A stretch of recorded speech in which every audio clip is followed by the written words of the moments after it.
Typhoon Chaba slams Korea's southern Jeju island, prompting flight and ferry cancellation. Korea's ruling and opposition party lawmakers finally gathered to get things done, but there are no signs the parliamentary audit will end smoothly. And 3 British-born scientists win the Nobel Prize in Physics for their groundbreaking research into exotic states of matter. These and more coming right up.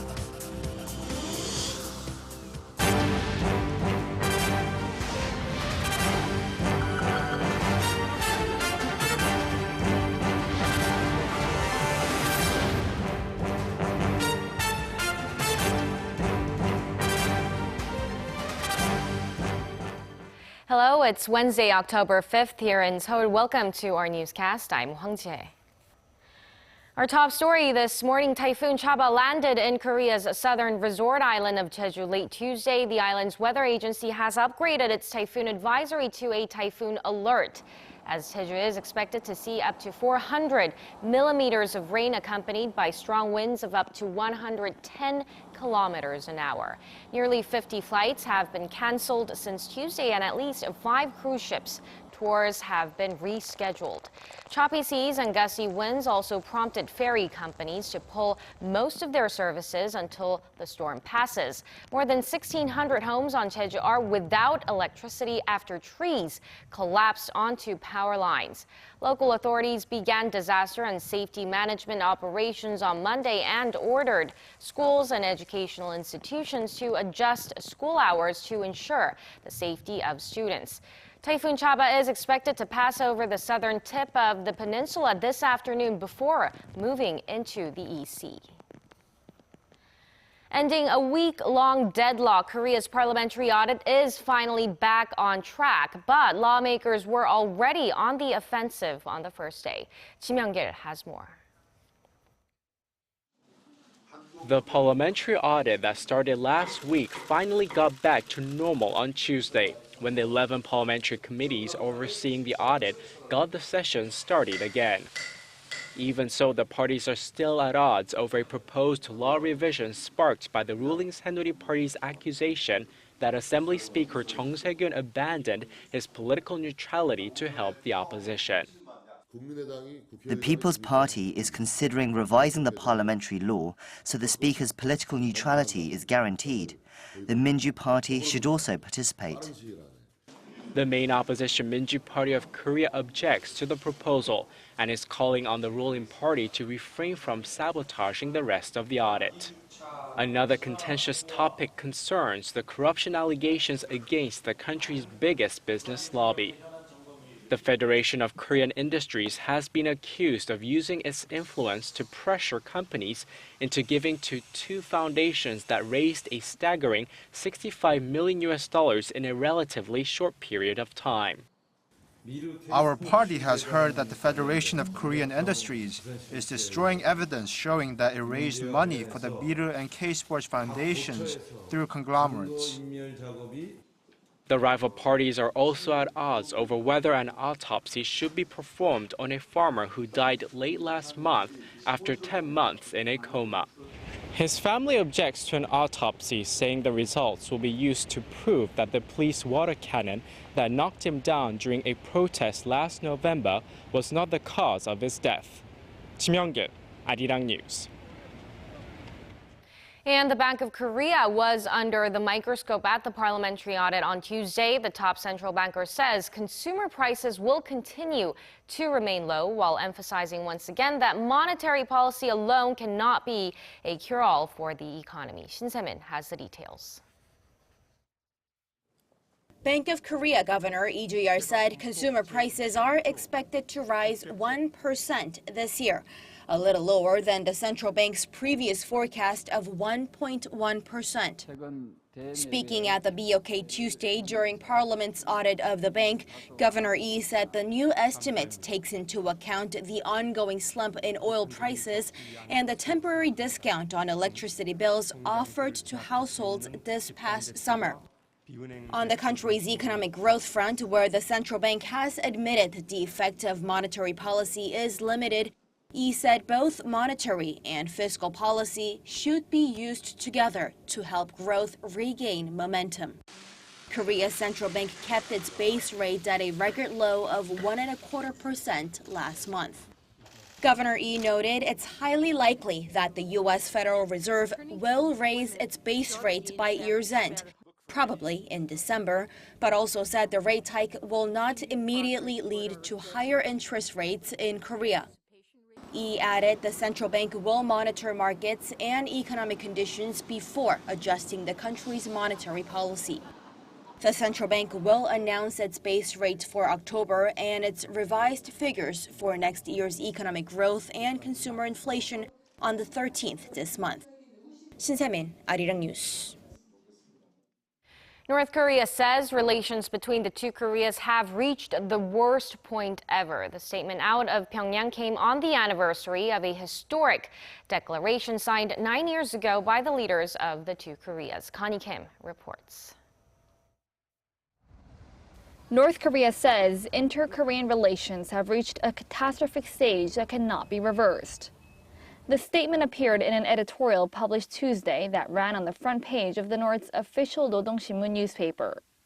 It said relations between the two Koreas have become irreversible due to the impulsive actions of South Korean President Park Geun-hye.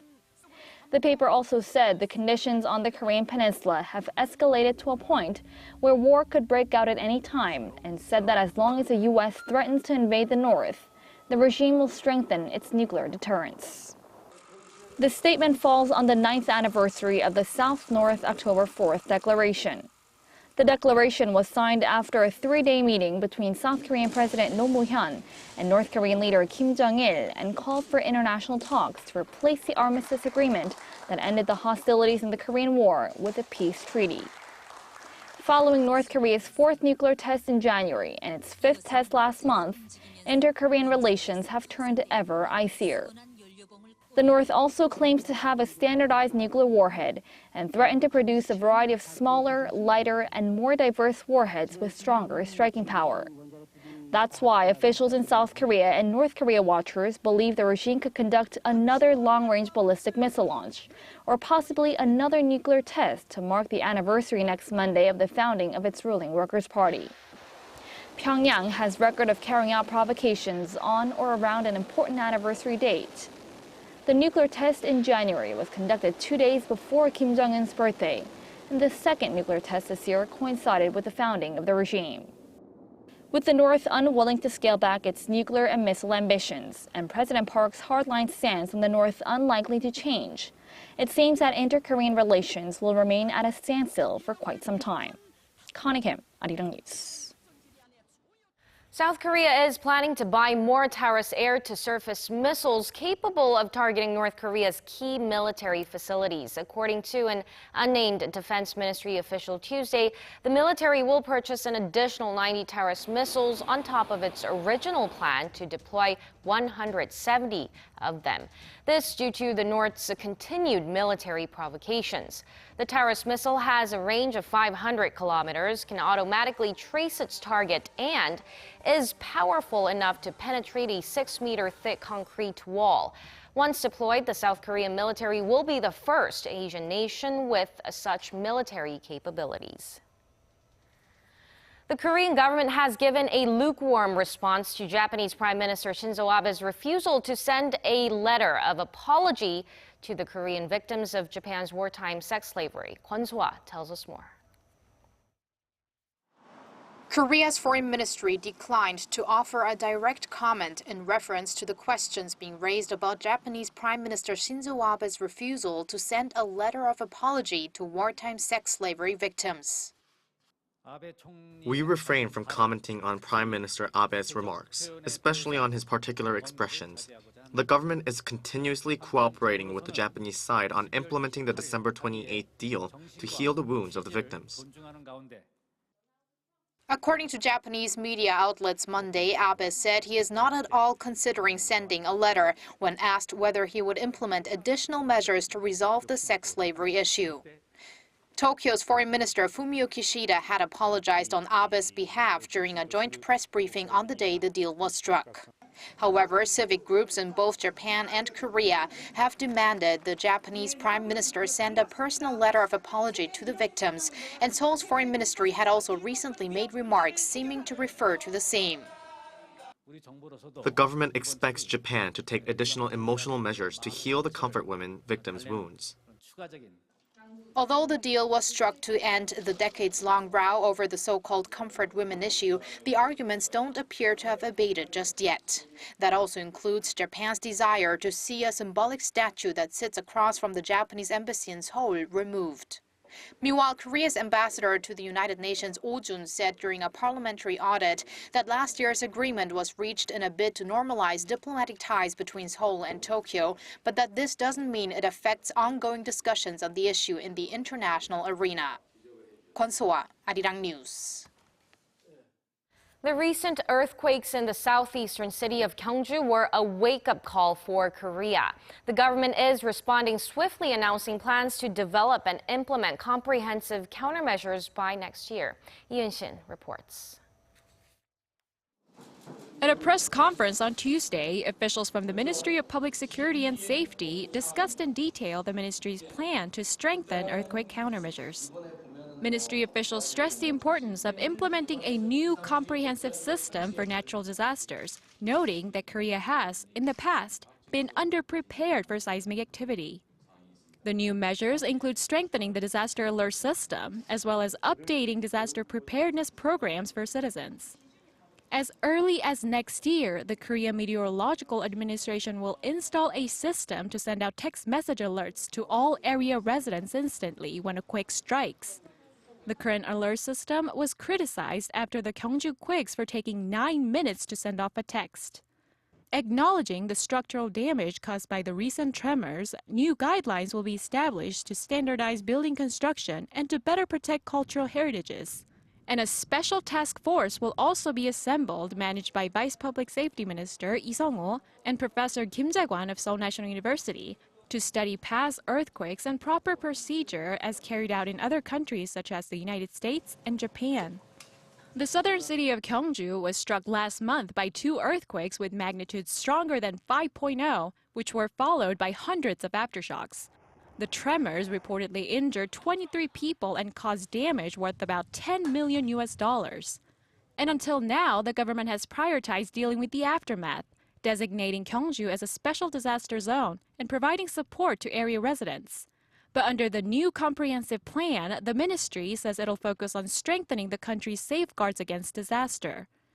Lee Eun-shin, Arirang News. The Nobel Prize in Physics has been won by 3 British-born scientists working at U.S. universities. Our Kim Hae-sung introduces to us the winners and their Nobel-worthy accomplishments.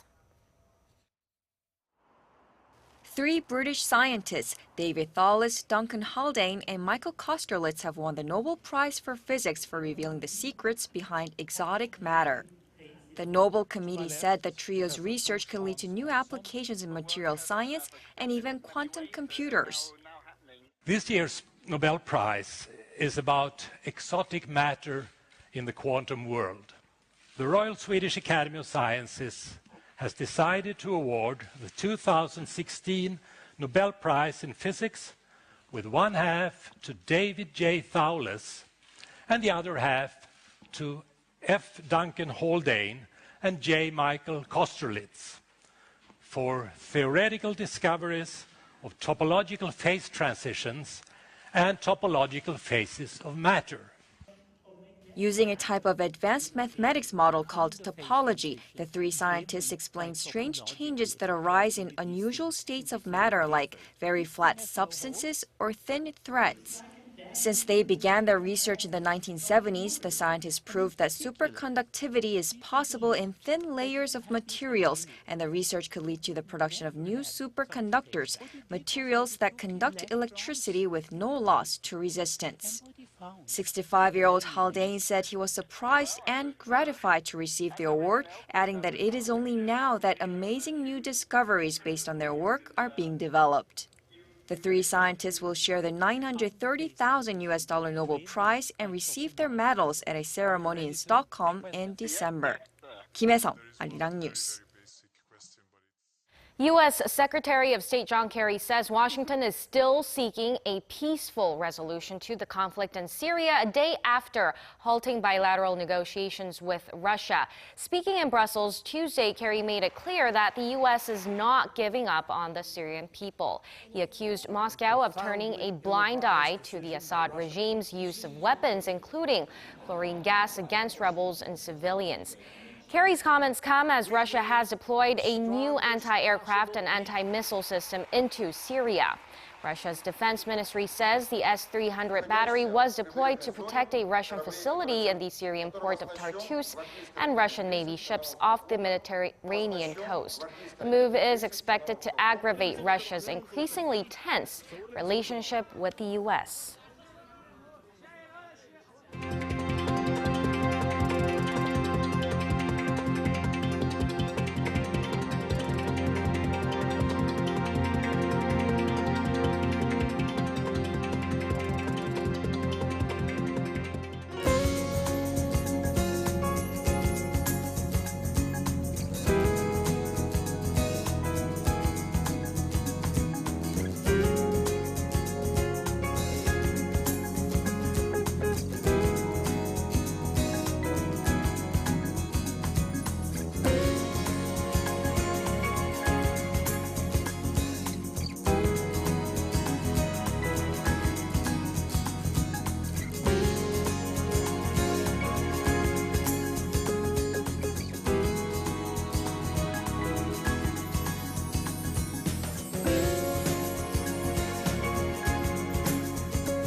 And that wraps it up for now. Thank you for staying with us, and do stay tuned for more updates at 8 a.m. Korea time. Goodbye.